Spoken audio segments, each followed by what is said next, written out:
جو تجارتی تعلقات ہیں، بلکہ آپ سمجھیں کہ انرجی ریلیشن شپس جو ہیں، وہاں سے آئل امپورٹ چین کی بہت زیادہ ہے۔ تو یہ دونوں ممالک بڑے جو ہیں، روس اور چین، ان کے وینزویلا سے تعلقات بہت اچھے ہیں، لیکن امریکہ نے وینزویلا کو کوئی رعایت نہیں دی، اس کے باوجود کہ اس کے تعلقات ان دونوں سپر پاور سے بہت اچھے ہیں۔ اس کی وجہ کیا ہے؟ اس کی وجہ میں آپ کو بتاتا ہوں، لیکن میں پہلے یہ بتا دوں کہ روس نے اس پہ مذمت کی ہے، سخت تشویش کا اظہار کیا، لیکن ساتھ ولادیمیر پوتن جو روس کے صدر ہیں، انہوں نے یہ ایک بڑی اہم بات کی ہے، اور اسی سے تعلق ہے آج کے میرے سارے اس انالیسس کا۔ انہوں نے کہا ہے کہ only power can win you respect in the world۔ یہ پیوتن صاحب نے ابھی کہا ہے ماسکو میں اس پہ تبصرہ کرتے ہوئے، اور انہوں نے کہا ہے کہ نیوکلیر ویپن زندہ باد، یہ پیوٹن نے کہا۔ اور انہوں نے کہا ہے کہ جس ملک کے پاس نیوکلیر ویپنز ہیں، جس ملک کے پاس ملٹری کی طاقت ہے، وہی ملک اپنے بارڈرز کی حفاظت کر سکتا ہے، اپنے لوگوں کی حفاظت کر سکتا ہے، اپنی حفاظت کر سکتا ہے، اور جو ملک چاہے وہ مالی طور پہ کتنا بھی خوشحال ہو، وہ ترقی یافتہ ہو، جو بھی ہو، اگر اس کے پاس ملٹری مضبوط نہیں ہے، اگر اس کے اندر لڑنے کی ول نہیں ہے،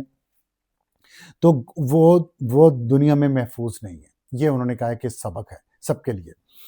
اور یہ سبق پاکستان کے لیے بھی۔ میں اس پہ آتا ہوں، تو اب اس پہ امریکہ نے وینزویلا کو برداشت کیوں نہیں کیا؟ چھوٹا سا ملک ہے، اور روس اور چین کا دوست بھی ہے، اس کے باوجود اس کی وجہ یہ ہے کہ کوئی بھی دنیا کا جو ملک ہے، خاص طور پہ طاقتور ملک، وہ اپنے بیک یارڈ میں عدم استحکام برداشت نہیں کر سکتا۔ جو بھی ریزنز ہیں، وینزویلا کو امریکہ سمجھتا تھا یہ اس کے لیے مشکلات پیدا کر رہا ہے، اور ڈیموکریٹس اور ریپبلکن دونوں سمجھتے تھے، اور ٹرمپ کے آنے کے بعد کوشش یہ تھی میڈیورو کی کہ وہ تعلقات بہتر کرے امریکہ کے ساتھ، کیونکہ امریکہ نے پہلے ہی وینزویلا پہ پابندیاں لگائی ہوئی ہیں، لیکن وہ تعلقات بہتر نہیں ہو سکے۔ تو اپنے بیک یارڈ میں کوئی ملک کسی بھی قسم کا ٹربل برداشت نہیں کرتا۔ امریکہ سپر پاور ہے، اس نے وینزویلا اس کے بیک یارڈ میں ہے، اس نے برداشت نہیں کیا۔ اگست سے اس پہ تیاری کر رہے ہیں امریکی اور سی آئی اے کے ایجنٹ کا پورا نیٹ ورک کیراکس میں، اور جو پیلس ہے پریزیڈنشل پیلس، اور جو اس کا سٹاف تھا پریزیڈنٹ میڈیورو کا، اس کے اندر انفلٹریٹ کر دیا تھا، اور یہاں تک کہ انہیں یہ تک پتا تھا میڈیورو سوتا کس وقت ہے، جاگتا کس وقت ہے، کس گاڑی میں کب سفر کرتا ہے، کپڑے کون سے پہنتا ہے، کس وقت کون سے کپڑے پہنتا ہے، کھاتا کیا ہے، کس وقت کیا کھاتا ہے، اور اس کے پیٹس کیا ہیں، پیٹس کے نام کیا، پیٹس کی بیماریاں کیا، مطلب اتنی تفصیل سے انہوں نے تمام تفصیلات اس کی لی تھی۔ یہ آپریشن کرنے سے پہلے اس کی ریہرسل ہو رہی تھی باقاعدہ امریکہ کے اندر،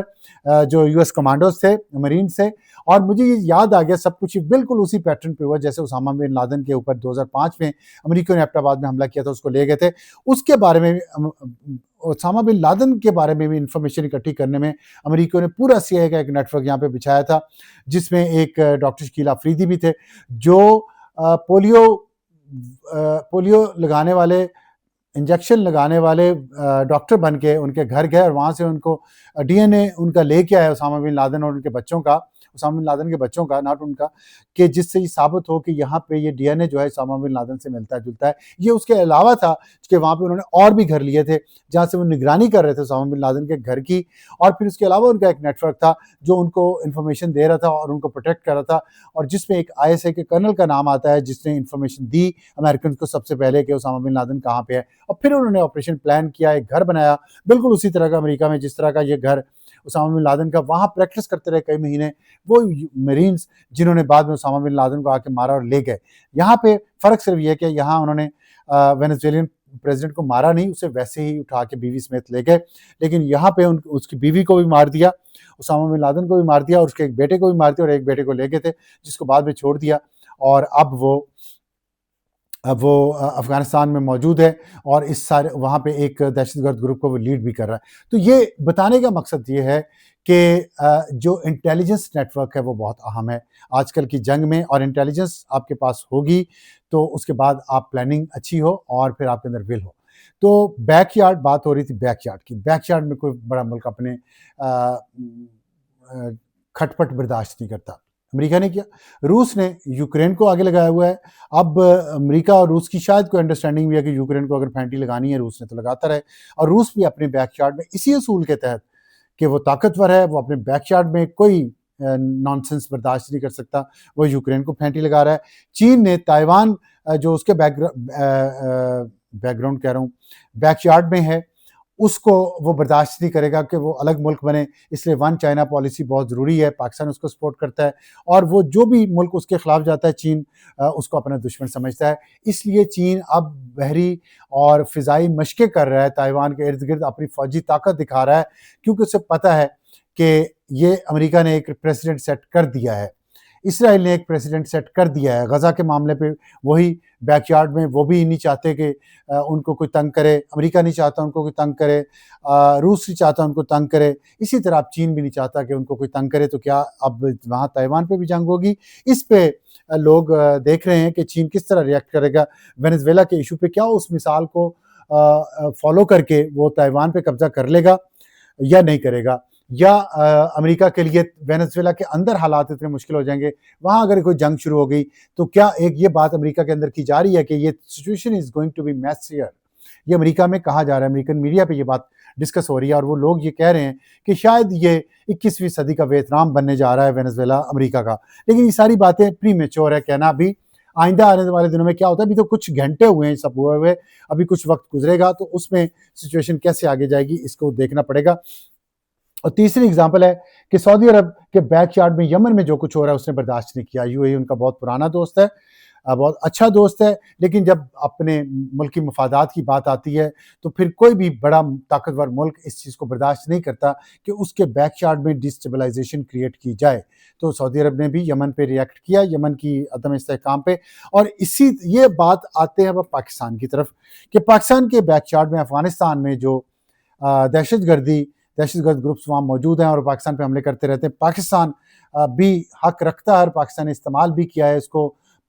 بہت نرم طریقے سے استعمال کیا پاکستان اس حق کو، لیکن کیا ہے کہ اپنے بیک یارڈ میں پاکستان بھی نہیں چاہتا کہ دہشت گردی ہو یا اس کے لیے مسائل پیدا کیا جائے۔ اب یہ بات یہاں تک ہم رکھتے ہیں، اور اب ہم آتے ہیں اس طرف جو ایران کی بات ہوئی ہے کہ ایران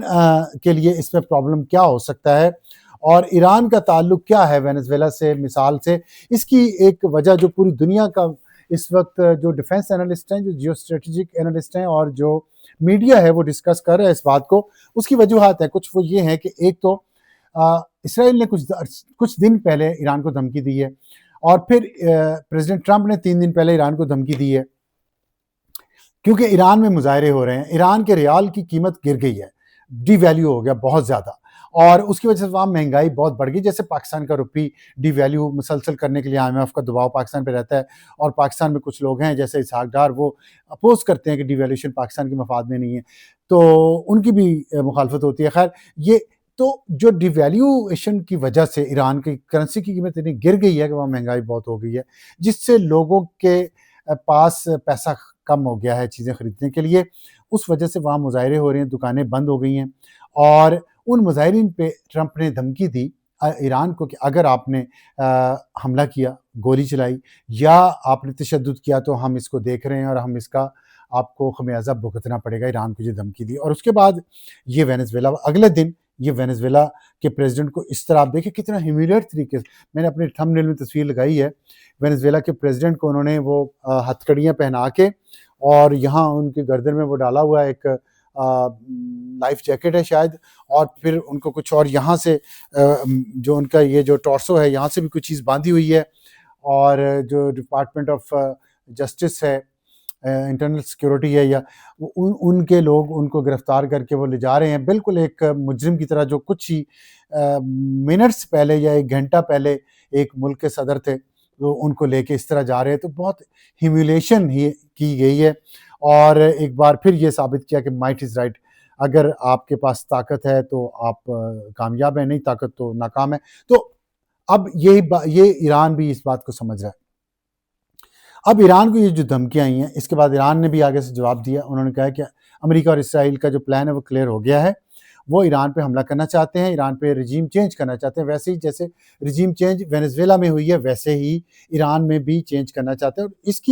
اس کی جو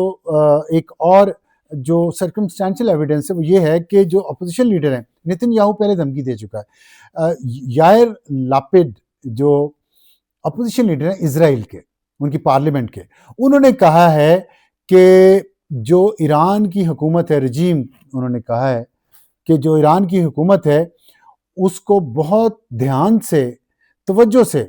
یہ دیکھنا چاہیے وینزویلا میں جو کچھ ہو رہا ہے. بس اتنا انہوں نے ٹویٹ کیا ہے، اور یہ وینزویلا کے اس کے بعد کیا ہے. اس کا مطلب کیا ہے؟ اس کا مطلب یہ ہے کہ جو کچھ وینزویلا میں ہوا ہے وہی کچھ ایران کے ساتھ بھی ہو سکتا ہے. اسی طرح ایران کے بھی کسی رہنما کو یا بہت سارے رہنماؤں کو اسی طرح امریکہ حملہ کر کے اٹھا کے لے جا سکتا ہے، یا ان کو ٹارگٹ کلنگ کی جا سکتی ہے، کیونکہ یہ دھمکی پہلے بھی آ چکی ہے جب اسرائیل اور امریکہ جنگ ہو رہی تھی، کہ شاید آیت اللہ خامنائی کو ٹارگٹ بھی کر لیا گیا تھا، جو ایران کے سپریم لیڈر ہیں، اور ان کو، اور پاکستان نے اس سلسلے میں شاید ایران کی کچھ مدد کی تھی، جس کی وجہ سے پاکستان پہ اس جنگ کے دوران تشکر پاکستان کے نعرے بھی ایران کی پارلیمنٹ میں لگے تھے. تو کیا ایسا کوئی پلان بن رہا ہے؟ یہ دھمکی دی گئی ہے ان کی طرف سے جو اسرائیل کے اپوزیشن لیڈر ہیں. یہ چیز بڑی ہی ایک خطرناک ہے. اور پھر جو ایک اسرائیل کا ایک اخبار ہے جیروسلم پوسٹ، اس نے بڑی ہی یہ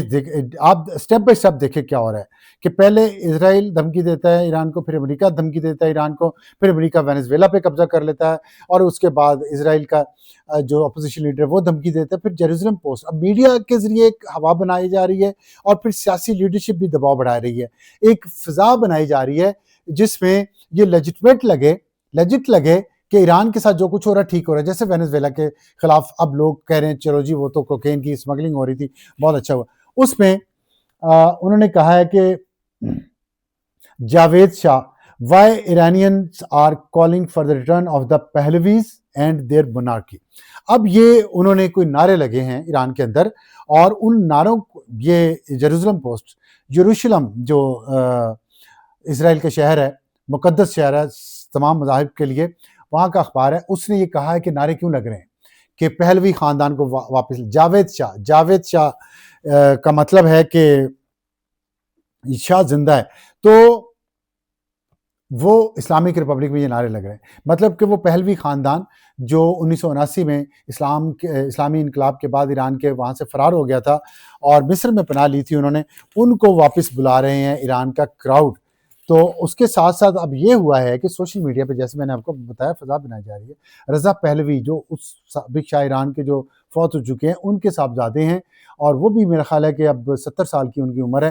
وہ یہ چاہ رہے ہیں کہ وہ واپس آئیں، اور ہیش کنگ رضا پہلوی، یہ ہیش ٹیگ چل رہا ہے اور یہ ٹرینڈ بنا ہوا ہے اس وقت ٹویٹر پہ. اور اس کا مطلب یہ کہ ایک فضا بنائی جا رہی ہے، ایک ماحول بنایا جا رہا ہے کہ رضا پہلوی واپس آ رہے ہیں ایران میں، تاکہ ایران کے عوام باہر نکلیں اور جو وہاں کی حکومت ہے اس کو گرا دیں. اب یہ بات تو طے ہو گئی کہ اگر یہ ایسا ہوتا ہے ایران میں، تو اس کے پیچھے اسرائیل اور امریکہ ہوں گے. اور اگر یہ ہوتا ہے تو یہاں آتے ہیں پاکستان کے لیے چیلنجز، کیونکہ پاکستان ایک بغاوت سے اور ایک دہشت گردی کے جن سے جنگ لڑ رہا ہے بلوچستان میں، جو کہ ایران کے ساتھ جس کا بارڈر ہے، اور وہاں پہ بہت عرصے سے یہ جنگ جاری ہے، اور پاکستان کی سیکورٹی فورسز کو بہت نقصان ہوا ہے، دہشت گردوں کو بہت نقصان ہوا، اور وہاں پہ یہ اس بات کے ثبوت ہیں کلبھوشن یادو سمیت کہ انڈیا نے ان دہشت گردوں کی مدد کی ہے، ان کو سہولت کاری کی ہے، ان کو اسلحہ دیتا ہے، ان کو پیسہ دیتا ہے، ان کو ٹریننگ دیتا ہے، ان کو ریفیوج دیتا ہے. اور یہ افغانستان کے اندر بھی کر رہا ہے، ایران کے اندر بھی کر رہا ہے. اور اسی لیے کلبھوشن یادو کو پکڑا گیا جو ایران سے یہ کاروائیاں کر رہا تھا. تو یہ ایک اس کے باوجود ہوا کہ اس وقت ایران کی حکومت کے ساتھ پاکستان کے تعلقات بہت اچھے نہیں رہے، اسلامی حکومت کے ساتھ بھی، لیکن پچھلے کوئی 1.5 سال سے تعلقات بہتر ہونے جا رہے ہیں. اور خاص طور پہ انڈیا کے ساتھ جنگ جیتنے کے بعد فیلڈ مارشل عاصم منیر اور پرائم منسٹر شہباز شریف کی کوششوں سے ایران کے ساتھ تعلقات بہتر ہو گئے، بہت بہتر ہو گئے. جیسے میں نے آپ کو بتایا تشکر پاکستان، اور وہاں سے جو دہشت گردی کے جو اڈے تھے ان کو وہ سہولت ملنا بند ہو گئی ہے. اب سچویشن یہ ہے کہ اس وقت ایک جنگ جاری ہے، اور پاکستان کوشش کر رہا ہے کہ اس دہشت گردی کے جو جن کو قابو میں کیا جائے اور ان دہشت گردوں کو ختم کیا جائے. اس دوران اگر وہاں پہ رجیم چینج ہوتا ہے تو پاکستان کو چاہیے، پاکستان کے فیصلہ سازوں کو چاہیے کہ گیم تھیوری کریں، وار گیمنگ کریں اس کی. اور وار گیمنگ میں اس سچویشن کی ہوگی، آئی ایم شیور کی ہوگی، لیکن نہیں کی تو کریں. اور اس وار گیمنگ میں اس بات کو دیکھیں کہ اگر وہاں پہ رجیم چینج ہوتی ہے ایران میں، اور رضا شاہ پہلوی واپس آتا ہے تو پاکستان کی ڈپلومیسی کیا ہوگی، پاکستان کی سیاست کیا ہوگی، پاکستان کے ایران کے ساتھ تعلقات کیسے ہوں گے، سیاست میں، سفارتکاری میں اور ڈیفنس میں اور تجارت میں. اور پھر اس کے بعد یہ ہے کہ جب رضا پہلوی آ گیا تو انڈیا کا اثر وہاں پہ بڑھے گا یا کم ہوگا؟ اسرائیل کا اثر تو ڈیفینیٹلی بڑھے گا، اور کیونکہ اوپنلی اب تو اس پہ کوئی شک ہی نہیں رہ گیا کہ اسرائیل اس کے پیچھے ہے کہ کنگ رضا پہلوی جو ہیں وہ واپس ایز کنگ آئیں. تو اگر وہ آتے ہیں تو اس کا مطلب ہے اسرائیل کی ایک کالونی مل گئی اسرائیل کو یہاں پہ پاکستان کے بازو میں، پاکستان کے ہمسائے میں. تو اس صورت میں کیا اسرائیل انڈیا کے ساتھ مل کے یا انڈیا سے آگے بڑھ کے ان دہشت گرد گروپس کو پروموٹ نہیں کرے گا؟ بالکل کرے گا. اور یہ ہے وہ وقت جس کے لیے پاکستان کو تیاری کرنی چاہیے. یہ وار گیمنگ میں اللہ کرے یہ وقت نہ آئے. وار گیمنگ یہی ہوتی ہے کہ سپوز کہ یہ ہو جاتا ہے، بلو لینڈ اور فاکس لینڈ کی لڑائی ہو جاتی ہے اگر، تو پھر کیا ہوگا؟ تو یہ وار گیمنگ ہمیں کرنی چاہیے اور ہمیں اس پہ اپنے آپ کو تیار کرنا چاہیے، صرف ملیٹریلی نہیں بلکہ اکنامیکلی بھی اور اپنی گورننس کو بہتر کر کے بھی. اور میں اس کے کچھ بلوچستان کے حوالے سے باتیں کرنا چاہتا ہوں. اس میں سب سے بڑا کام یہ ہے کہ یکسو ہو کر دہشت گردی کے خلاف جو جنگ ہے اس میں ساری قوم اور ساری فوج یکسو ہو کے اس کا مقابلہ کرے ان دہشت گردوں کا، اور ان کو جتنا جلدی ہو سکے ان کو ختم کرے. کائنیٹک آپریشن جسے کہتے ہیں، ملٹری آپریشن جسے کہتے ہیں، وہ کرے ان کے خلاف بلوچستان کے اندر اور ان کے ٹھکانوں کا صفایا کرے. اس کے بعد بارڈرز کو سیل کیا جائے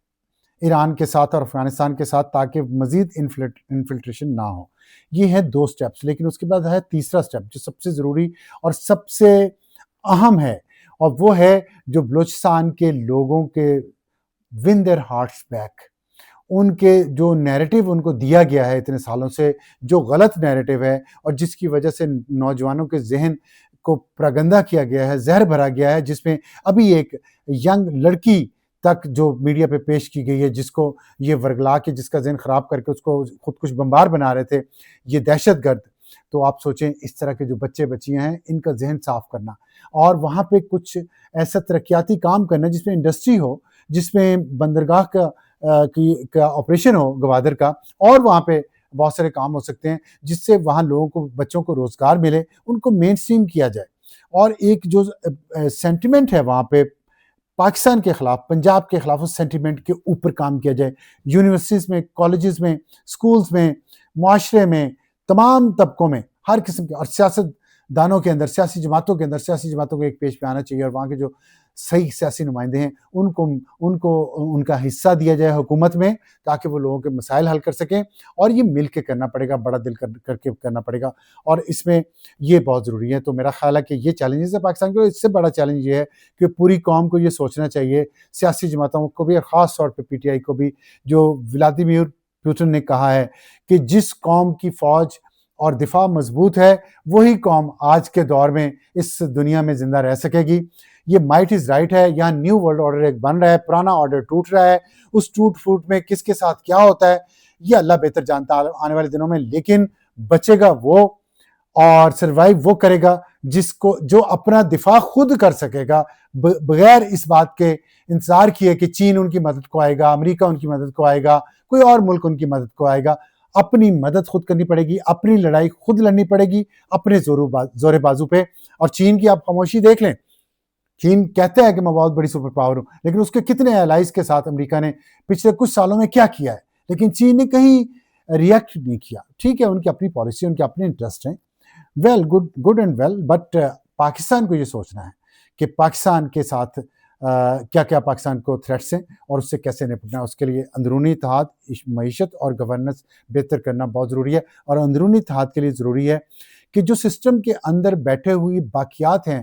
پرانے لوگوں کے، اور جو ابھی بھی ان کی گیم کھیل رہے ہیں، ان کو سسٹم میں سے چن چن کے نکالنا، چاہے وہ آپ کے لیے جتنی بھی خوشامد کرتے ہوں، یہ بہت ضروری ہے. ان خوشامدیوں پہ بات کریں گے انشاءاللہ بہت جلد.